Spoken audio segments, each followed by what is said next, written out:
नमस्कार दोस्तों। पिछली वीडियो में हमने ऑपरेटिंग सिस्टम और ऑपरेटिंग सिस्टम के टाइप्स की बात की थी और इस वीडियो में हम ऑपरेटिंग सिस्टम के इम्पोर्टेंट फंक्शंस की बात करने जा रहे हैं। तो दोस्तों ये वीडियो भी आपके लिए महत्वपूर्ण होने वाली है। तो चलिए शुरू करते हैं। तो जैसा कि पिछली वीडियो में हमने देखा कि ऑपरेटिंग सिस्टम एक सिस्टम सॉफ्टवेयर है जो कि कंप्यूटर और यूजर के बीच में एक इंटरफेस की तरह काम करता है, यानी कि ये कंप्यूटर के सारे ऑपरेशंस और रिसोर्सेज को मैनेज करता है। सबसे पहले जब आप कंप्यूटर को ऑन करते हैं तब ऑपरेटिंग सिस्टम पहले मेन मेमोरी यानी रैम में लोड होता है और इसके बाद ये यूजर सॉफ्टवेयर को कौन कौन से हार्डवेयर चाहिए वो सब एलोकेट करता है। तो ऑपरेटिंग सिस्टम के बहुत से फंक्शंस होते हैं, तो आइए सभी फंक्शंस को विस्तार से समझते हैं। तो ऑपरेटिंग सिस्टम का सबसे इंपॉर्टेंट फंक्शन है मेमोरी मैनेजमेंट। तो मेमोरी मैनेजमेंट मींस प्राइमरी और सेकेंडरी मेमोरी को मैनेज करना। ऑपरेटिंग सिस्टम किसी भी प्रकार के डाटा, एप्लीकेशन या प्रोग्राम को मेमोरी में स्टोर करने में कंप्यूटर की हेल्प करता है। सिस्टम में रन होने वाले सभी प्रोग्राम और उनसे रिलेटेड डाटा को प्राइमरी मेमोरी में ही प्रोसेस किया जाता है। प्राइमरी मेमोरी या मेन मेमोरी ही वो जगह होती है जहां से सीपीयू और इनपुट डिवाइसेस डाटा को तेजी से एक्सेस कर सकते हैं। एक ऑपरेटिंग सिस्टम मेमोरी को मैनेज करने के लिए बहुत सारे महत्वपूर्ण काम करता है, जैसे कि एक तो ये मेमोरी स्पेस को एलोकेट और डी एलोकेट करता है। ये प्राइमरी मेमोरी की पूरी इंफॉर्मेशन रखता है कि प्राइमरी मेमोरी का कौन सा हिस्सा यूज में है और कौन सा यूज में नहीं है। ये प्रोग्राम को मेमोरी डिस्ट्रीब्यूट करता है और ये डिसीजन लेता है कि किस प्रोग्राम को कब मेमोरी देनी है और कितनी देनी है। और जब प्रोसेस अपना काम खत्म कर लेती है तो ऑपरेटिंग सिस्टम वापस अपनी मेमोरी ले लेता है।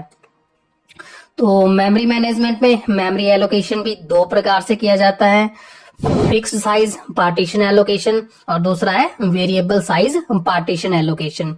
तो फिक्स साइज पार्टीशन एलोकेशन के मेमोरी एलोकेशन में हर एक प्रोसेस को समान मेमोरी प्रोवाइड की जाती है, जबकि वेरिएबल साइज पार्टीशन एलोकेशन के मेमोरी एलोकेशन में हर एक प्रोसेस को उसके काम के अनुसार मेमोरी प्रोवाइड की जाती है। इसके बाद नेक्स्ट इंपॉर्टेंट फंक्शन है प्रोसेस मैनेजमेंट। जब भी कोई प्रोग्राम एग्जीक्यूट हो रहा होता है तो उस प्रोग्राम को प्रोसेस कहा जाता है।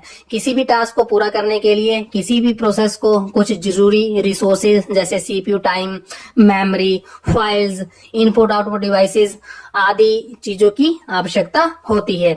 ये रिसोर्सेज किसी भी प्रोसेस को ऑपरेटिंग सिस्टम द्वारा तब एलोकेट किए जाते हैं जब कोई प्रोसेस रन हो रहा होता है।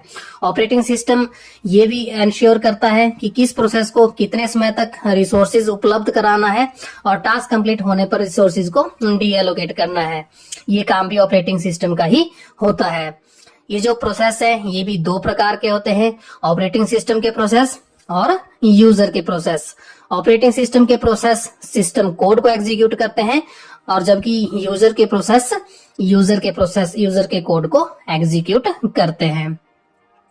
किसी भी यूजर या सिस्टम प्रोसेस को क्रिएट और डिलीट करना, प्रोसेस को सस्पेंड या रिज्यूम करना, प्रोसेस कम्युनिकेशन, प्रोसेस सिंक्रोनाइजेशन और डेडलॉक हैंडलिंग के लिए मैकेनिज्म प्रोवाइड करना, ये सारे काम ओएस द्वारा ही किए जाते हैं। अब ऑपरेटिंग सिस्टम के अगले काम की तरफ बढ़ते हैं जो कि है डिवाइस मैनेजमेंट। तो ऑपरेटिंग सिस्टम अपने ड्राइवर्स की मदद से डिवाइस को मैनेज करता है। ये डिवाइस मैनेजमेंट के लिए बहुत से इंपॉर्टेंट कामों को पूरा करता है। कंप्यूटर में जितने भी डिवाइसेस इंस्टॉल होते हैं ऑपरेटिंग सिस्टम उन सभी डिवाइसेस की जानकारी रखता है। अलग अलग प्रोसेस को टास्क कंप्लीट करने के लिए डिवाइसेस की आवश्यकता होती है, तो डिवाइस एलोकेट का काम भी ऑपरेटिंग सिस्टम ही करता है। साथ ही ऑपरेटिंग सिस्टम डिसीजन लेता है कि किस प्रोसेस को कब और कितनी देर तक डिवाइस एलोकेट करनी है और जब प्रोसेस का काम खत्म हो जाता है तो ऑपरेटिंग सिस्टम डिवाइस को डी एलोकेट कर देता है। अब ऑपरेटिंग सिस्टम के next important function file management की बात करते हैं। तो कंप्यूटर में मौजूद सभी प्रकार के डाटा और इंफॉर्मेशन को मेमोरी में परमानेंटली स्टोर करके रखा जाता है। डाटा को स्टोर करने के लिए मेमोरी में एक विशेष प्रकार के ब्लॉक का उपयोग किया जाता है जिसे कि हम फाइल कहते हैं। तो ऑपरेटिंग सिस्टम सभी प्रकार के डाटा और इंफॉर्मेशन को फाइल्स के रूप में ही स्टोर करके रखता है। कंप्यूटर में स्टोर की गई फाइल्स को बदलने और उनमें कुछ एडिटिंग करने का काम ऑपरेटिंग सिस्टम के द्वारा ही किया जाता है। यानी ऑपरेटिंग सिस्टम कंप्यूटर में मौजूद सभी फाइल्स को मैनेज करता है।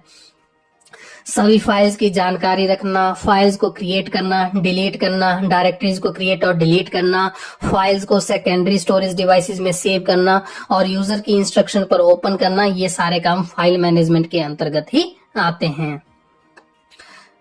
नेक्स्ट बात करते हैं सिक्योरिटी मैनेजमेंट की। तो ऑपरेटिंग सिस्टम का एक बहुत ही महत्वपूर्ण कार्य यूजर के प्रोग्राम और डाटा को सुरक्षित रखना भी होता है। किसी भी ऑपरेटिंग सिस्टम की रिलायबिलिटी इसी बात से निर्धारित की जाती है कि वो हमें कितनी बेहतर सिक्योरिटी प्रोवाइड कर सकता है। तो ऑपरेटिंग सिस्टम सिक्योरिटी प्रोवाइड करता है जिससे यूजर का डाटा और फाइल्स सुरक्षित रहते हैं। कंप्यूटर में पासवर्ड की फैसिलिटी भी ऑपरेटिंग सिस्टम द्वारा ही दी जाती है जिससे कि अननोन यूजर लॉगिन ना कर सके। आजकल के ऑपरेटिंग सिस्टम यूजर के डाटा को फायरवॉल का इस्तेमाल करके भी सेफ रखते हैं। फायरवॉल एक तरह का सिक्योरिटी सॉफ्टवेयर होता है जो कि बाहर से होने वाले अटैक को सिस्टम तक नहीं आने देता है। इसके साथ ही ऑपरेटिंग सिस्टम कंप्यूटर में आने वाले वायरस के लिए भी यूजर को इन्फॉर्म करता है और आवश्यक होने पर एंटीवायरस प्रोग्राम की हेल्प से वायरस को मेमोरी में से रिमूव कर देता है। नेक्स्ट अब बात करते हैं एरर डिटेक्टिंग की। तो कई बार ऐसा होता है कि हम सिस्टम को कोई कमांड देते हैं और वो किसी एरर या बग के कारण पूरी नहीं हो पाती है और सिस्टम हमें एक एरर मैसेज या इंस्ट्रक्शन देता है। ये पूरा प्रोसेस ऑपरेटिंग सिस्टम द्वारा ही किया जाता है। ऑपरेटिंग सिस्टम एरर डिटेक्टिंग के द्वारा बग और एरर का पता लगाता है और यूजर को उस एरर के बारे में बताता है। इसके बाद नेक्स्ट अब बात करते हैं इनपुट आउटपुट मैनेजमेंट की।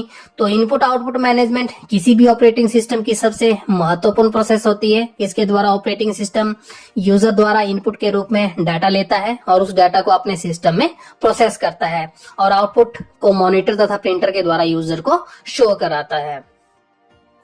पूरी इंफॉर्मेशन को प्रोसेस करने के लिए डाटा और इंस्ट्रक्शंस ऑपरेटिंग सिस्टम के द्वारा ही दिए जाते हैं और इस तरह से operating system input output management करता है और यूजर तक सही जानकारी भेजता है। नेक्स्ट बात करते हैं यूजर इंटरफेस की। तो यूजर इंटरफेस ऑपरेटिंग सिस्टम का सबसे महत्वपूर्ण वर्क स्पेस होता है जिसकी सहायता से ऑपरेटिंग सिस्टम यूजर को कंप्यूटर के सभी हार्डवेयर को यूज में लाने के लिए कुछ जरूरी कमांड्स उपलब्ध करवाता है। ऑपरेटिंग सिस्टम यूजर के द्वारा दी गई कमांड्स को मशीन लैंग्वेज में कन्वर्ट कर हार्डवेयर को फॉरवर्ड करता है। इस तरह से ऑपरेटिंग सिस्टम यूजर और हार्डवेयर के बीच एक मीडियम की तरह काम करता है जो यूजर को हार्डवेयर से विभिन्न प्रकार की इंफॉर्मेशन आदान प्रदान करता है। इसके बाद लास्ट में अब हम ऑपरेटिंग सिस्टम के कुछ और महत्वपूर्ण कार्यों की बात करते हैं। तो इसमें जैसे कि जो ऑपरेटिंग सिस्टम है ये सभी प्रकार के प्रोग्राम्स को एग्जीक्यूट करता है, चाहे वो यूजर प्रोग्राम हो या फिर सिस्टम प्रोग्राम। इस तरह से ऑपरेटिंग सिस्टम का एक काम प्रोग्राम एग्जीक्यूशन भी है। तो ऑपरेटिंग सिस्टम कंप्यूटर में चल रही सभी प्रकार की एक्टिविटीज को मॉनिटर करता है और आपके द्वारा दी गई प्रत्येक एक्टिविटी पर नजर रखता है। इसके बाद ऑपरेटिंग सिस्टम कंप्यूटर को नेटवर्क से कनेक्ट करने में भी हेल्प करता है। ये TCP/IP के द्वारा हमारे कंप्यूटर को नेटवर्क से कनेक्ट करता है, साथ ही फाइल, प्रिंटर, स्कैनर ये सारे रिसोर्सेज को भी शेयर करता है। ऑपरेटिंग सिस्टम कंप्यूटर की परफॉर्मेंस को मेंटेन करता है ताकि यूजर को बेस्ट परफॉर्मेंस और अच्छे रिजल्ट दे सके। ऑपरेटिंग सिस्टम के द्वारा ही बूटिंग यानी कंप्यूटर को स्टार्ट और रिस्टार्ट करने की प्रक्रिया को पूरा किया जाता है। ऑपरेटिंग सिस्टम दूसरे यूजर्स को इंटरप्रेटर, कंपाइलर और असेंबलर असाइन कर सकता है और ऑपरेटिंग सिस्टम का काम रिसोर्सेज और जॉब्स की शेड्यूलिंग करना भी होता है। शेड्यूलिंग की वजह से ही कंप्यूटर एक समय में बहुत सारे कामों को एक साथ पूरा कर सकता है। तो दोस्तों इस वीडियो में मैंने आपको ऑपरेटिंग सिस्टम के इम्पोर्टेंट फंक्शंस के बारे में जानकारी दी है। इसके अलावा मैंने आपको ऑपरेटिंग सिस्टम किस तरह से अपने कार्य को करता है इसके बारे में भी बताया है। यदि ऑपरेटिंग सिस्टम और उसके कार्य से संबंधित ये वीडियो आपको